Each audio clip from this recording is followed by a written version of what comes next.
Bienvenido. Hoy vamos a compartir la clase y hoy en esta clase yo voy a hablar con ustedes sobre el tema 6 de la unidad 3. Es el último tema de la unidad y este tema básicamente habla de algunas generalidades de la genética y los principios de herencia de Mendel y las aplicaciones de esta área de las aplicaciones modernas de esta área con la genética molecular y cómo ha ido desarrollando la biotecnología y otros campos, tanto de la medicina como de la agropecuaria. Primero hay que entender lo que es la genética. La genética es la ciencia que estudia la herencia biológica y la composición química, estructural y de funcionamiento de los genes. La genética estudia principalmente el ADN. El ADN, como ya hemos visto anteriormente, lo podemos encontrar dentro de la célula, específicamente dentro del núcleo, pero también tenemos ADN dentro de nuestras mitocondrias y cloroplastos. Este ADN a su vez se organiza en cromosomas y los cromosomas son básicamente una forma estructural en la cual el ADN se organiza cuando la célula se divide. Y básicamente dentro del ADN podemos encontrar los genes. Los genes básicamente son segmentos de ADN utilizados por las células para sintetizar moléculas que interactúan con el ambiente. Básicamente los genes tienen toda la información para producir todas las proteínas de mi cuerpo y todas estas proteínas producen todas las características que vemos, tanto físicas como fisiológicas y de comportamiento. Los genes básicamente tienen la información de todas las características humanas hay genes que son el resultado de la interacción de múltiples genes. Como dije anteriormente, los genes los podemos encontrar en los cromosomas. Los cromosomas básicamente son ADN súper enrollado o enrollado alrededor de unas proteínas llamadas histonas y a lo largo de esta cadena de ADN podemos encontrar distintos genes. Y estos genes a su vez están organizados eh, en nucleótidos, que lo vamos a ver más adelante. Para entender un poquito la estructura del cromosoma, pongo esta imagen abajo donde pueden ver que la estructura del cromosoma, básicamente tenemos un cromosoma unido por un centrómero, tienen dos brazos, el brazo corto y el brazo largo, y los extremos terminales de cada cromosoma se conocen como los telómeros. Cada uno de los cromosomas de mi cuerpo yo tengo un par, un miembro del par que lo heredé de mi padre y otro miembro que lo heredé de mi mamá.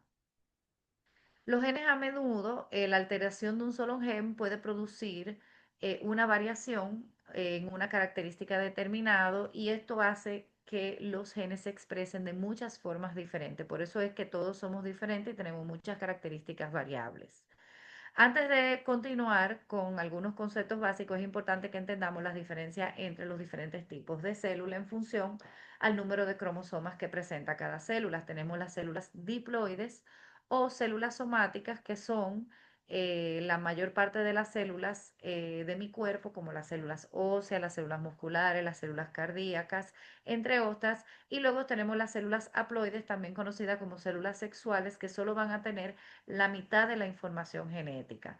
En el caso del cuerpo humano, todas nuestras células tienen un total de 46 cromosomas. 46 es el número diploide de cromosomas que tiene mi cuerpo, que tiene todas las células de mi cuerpo.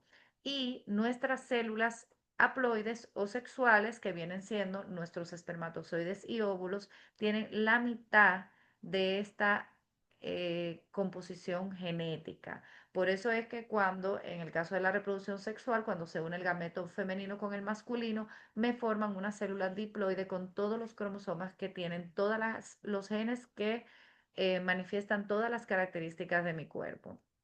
Y básicamente haploide es la mitad del número de cromosomas. En el caso del humano tenemos 46 cromosomas, pero este número diploide varía por especie. Hay especies que solo tienen 4 cromosomas en su número diploide, otras 36, otras 24 y así sucesivamente. Y luego todos mis cromosomas, debido a que vienen en pares, los 46 cromosomas se organizan en 23 pares y cada miembro y un miembro de cada par vino uno de un progenitor y otro de otro.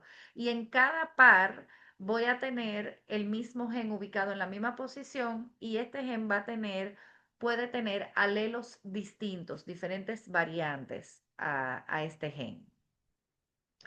Para entender un poco la genética es importante entender los experimentos de Mendel y quién fue Mendel. Primero es importante entender que Mendel es considerado, entender, perdón, que Mendel es considerado el padre de la genética.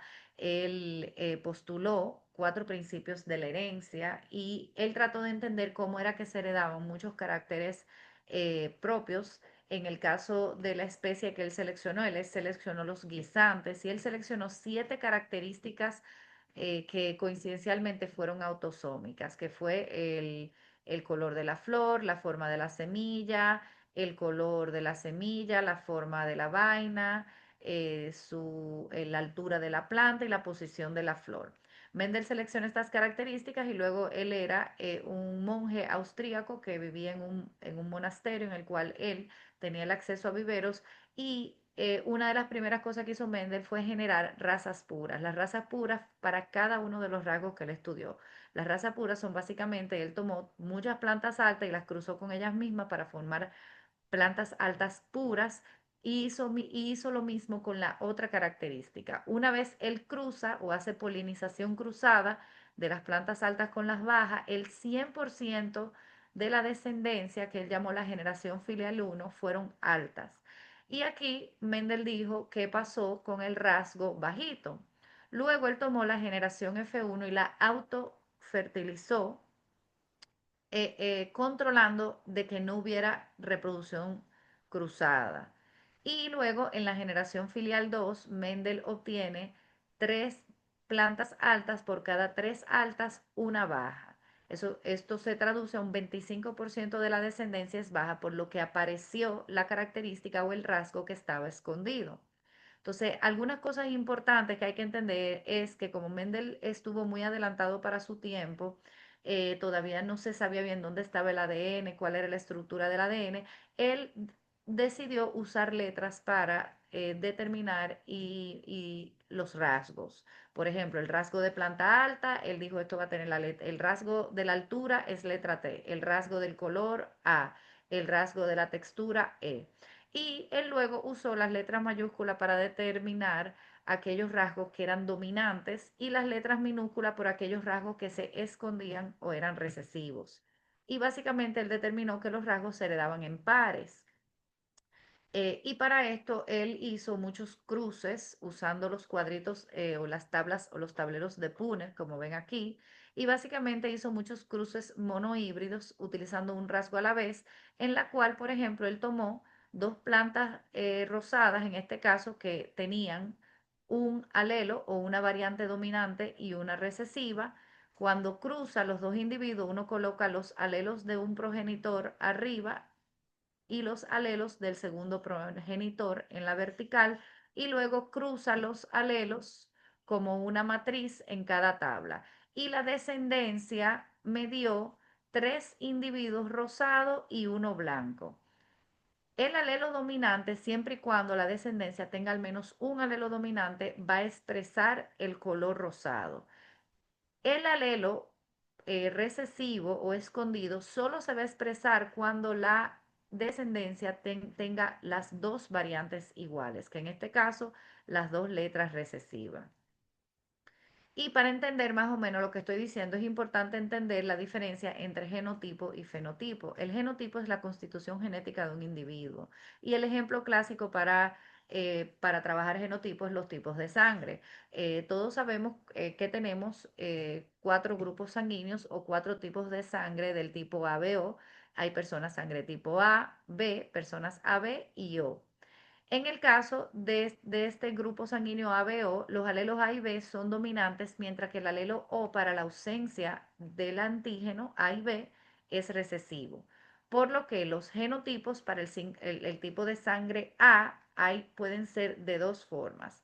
O homocigótico dominante, eso quiere decir que ambos alelos, homocigótico quiere decir que ambos alelos son iguales y son dominantes, o heterocigóticos. Heterocigóticos es el genotipo cuando los ambos alelos son diferentes.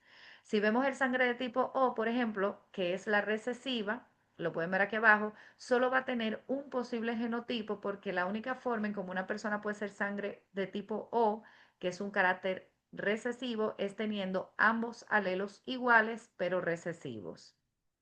Y en el caso de los tipos sanguíneos, en el caso de la sangre tipo AB, presenta un patrón de herencia llamado codominancia, en el cual se van a expresar tanto el A y como el B. Aquí hay un error. El genotipo de la sangre tipo AB es AB y aquí es BO. Aquí hay un pequeñito error, cuidado ahí.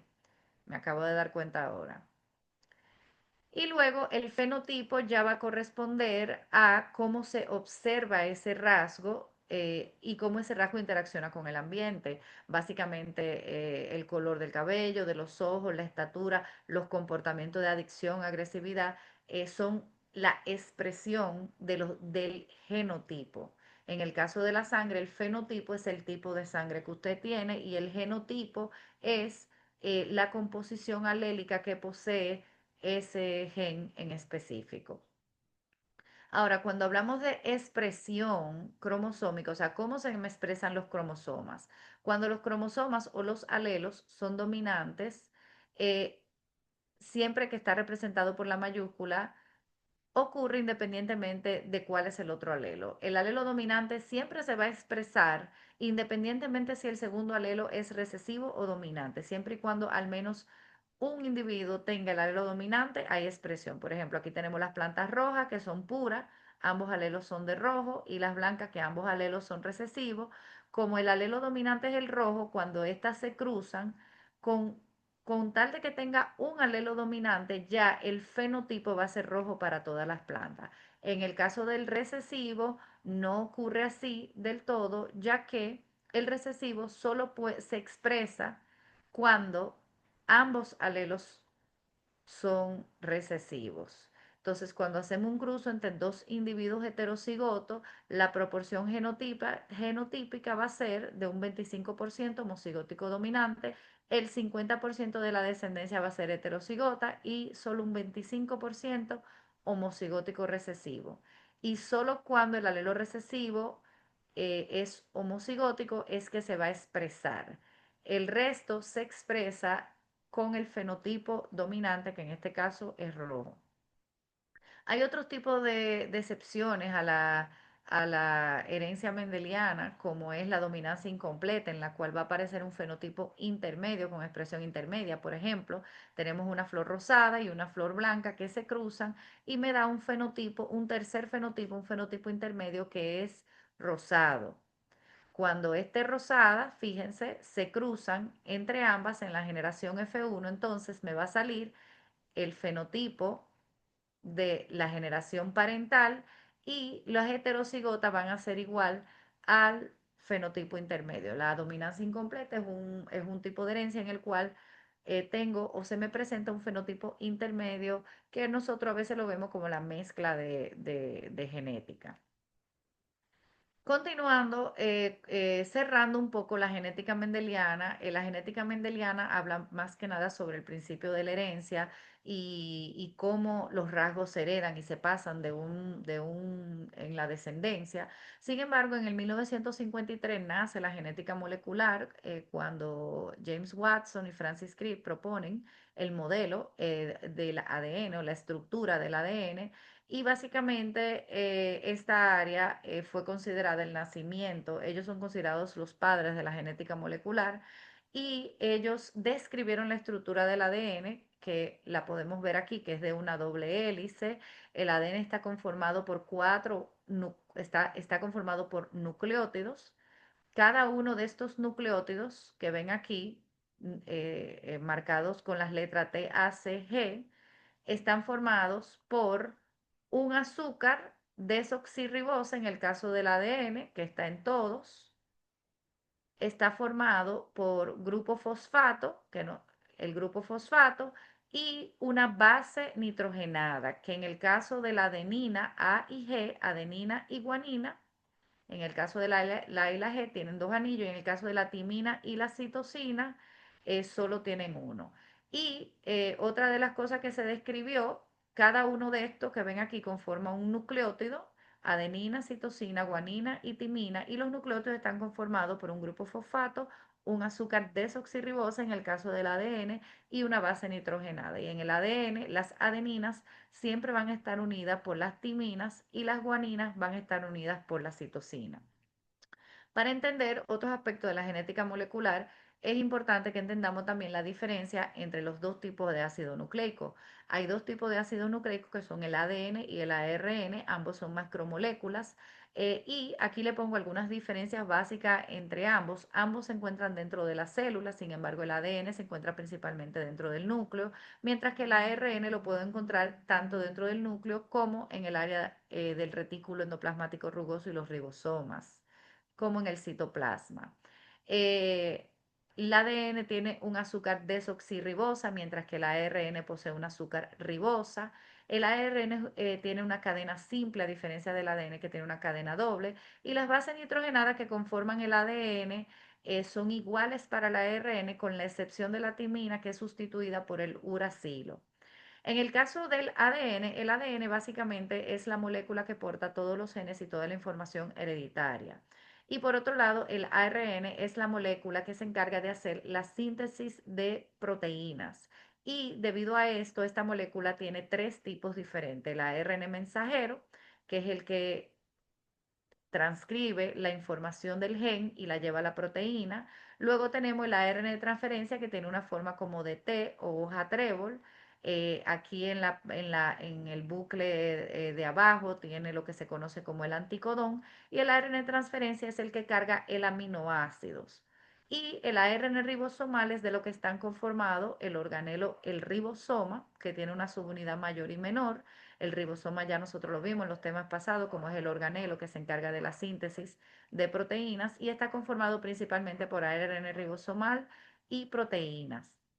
Y básicamente en el ribosoma es que ocurre la traducción de la información genética a proteínas.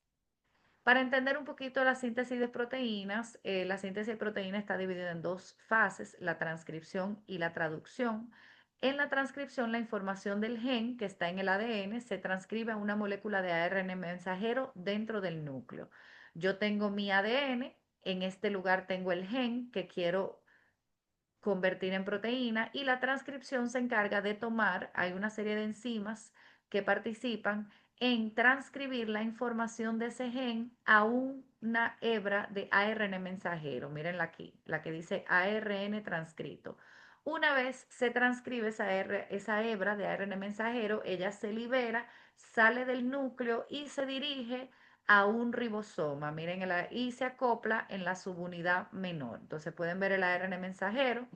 En el ARN mensajero, los nucleótidos están organizados en tripletes o codones de 3 en 3, y él se acopla en la subunidad menor, y luego viene la subunidad mayor del ribosoma, que tiene tres sitios diferentes, y los ARN de transferencia cargados de los anticodones, que son las bases complementarias de los codones, se acoplan al ARN mensajero y transfieren un aminoácido a una cadena de polipéptido. Y una vez este ARN de transferencia lo transfiere, lo libera, viene otro ARN de transferencia y se va sintetizando un polipéptido. Ahora, ¿cómo la célula hace esto? La célula hace esto gracias al código genético. Y antes de terminar de explicar la traducción, es importante que entendamos lo que es el código genético. Esta tabla que le coloco aquí es muy parecida a la que está en su libro. Es básicamente un lenguaje que determina cuáles aminoácidos codifican las 64 combinaciones de tripletes de nucleótidos posibles. El ADN es básicamente una secuencia lineal o todos los genes de 4 combinaciones de letras. Esta tabla te deja saber todas las posibles combinaciones de esas 4 nucleótidos que existen, que son 64 en total, y te dice al lado de cada codón o triplete de nucleótidos, te dice el aminoácido el cual codifica. Por ejemplo, UUA codifica la leucina, CUU y estas 4 que están aquí, por ejemplo, codifica también la leucina. En total hay 20 aminoácidos, y algunos de ellos hay múltiples codones o tripletes de nucleótidos que te lo pueden codificar. Entonces, ¿qué es lo que pasa en la traducción? Cuando viene el ARN mensajero y se acopla, las letras del codón, por ejemplo, en este caso son AUG, El ARN de transferencia se encarga de leerlas y se lee la primera base, se lee de las filas, luego la segunda de las columnas A, U, y luego la tercera letra corresponde a la tercera base, que en este caso AUG corresponde a la metionina, que corresponde al codón de iniciación. Miren la metionina ahí. Y asimismo se libera la metionina y se va sintetizando un polipéptido. Y finalmente, ya para hablar un poquito más de la aplicación, es importante que entendamos lo que son los genomas, que son básicamente conjuntos de todos los genes de un individuo, población o especie. El genoma básicamente representa todos los cromosomas. Déjenme aumentar el brillo un poco para terminar de dar la clase. El genoma básicamente representa todo el ADN de todos los cromosomas que están dentro de mi célula. Y básicamente en el caso de nosotros los humanos tenemos un total de 23 pares de cromosomas y todo el ADN y todos los genes que están en todos esos 46 cromosomas representan el genoma humano. Y también está el genoma mitocondrial, porque como ya les dije, nuestras células tienen ADN en las mitocondrias también. En el caso de las mutaciones es importante entender que nuestro ADN, así como nuestros cromosomas, pueden mutar. Las mutaciones pueden ser directamente a un nucleótido que cambia un nucleótido dentro de alguno de esos genes, que hay un cambio que se altera o las mutaciones pueden ser a nivel cromosómico, donde puedo perder secciones de los cromosomas o duplicarlas o invertirlas o translocarlas. Básicamente mi cromosoma puede pasar por muchos daños o mutaciones y eso me puede ocasionar desórdenes o enfermedades genéticas. Y esto es lo que el libro llama como anormalidades cromosómicas, que en realidad anormalidades no es una palabra muy correcta, pero vamos a usarla del libro, donde básicamente hay mutaciones cromosómicas donde cromosomas completos pueden faltarle a un individuo o tener cromosomas de más. Y esto va a causar una serie de desórdenes.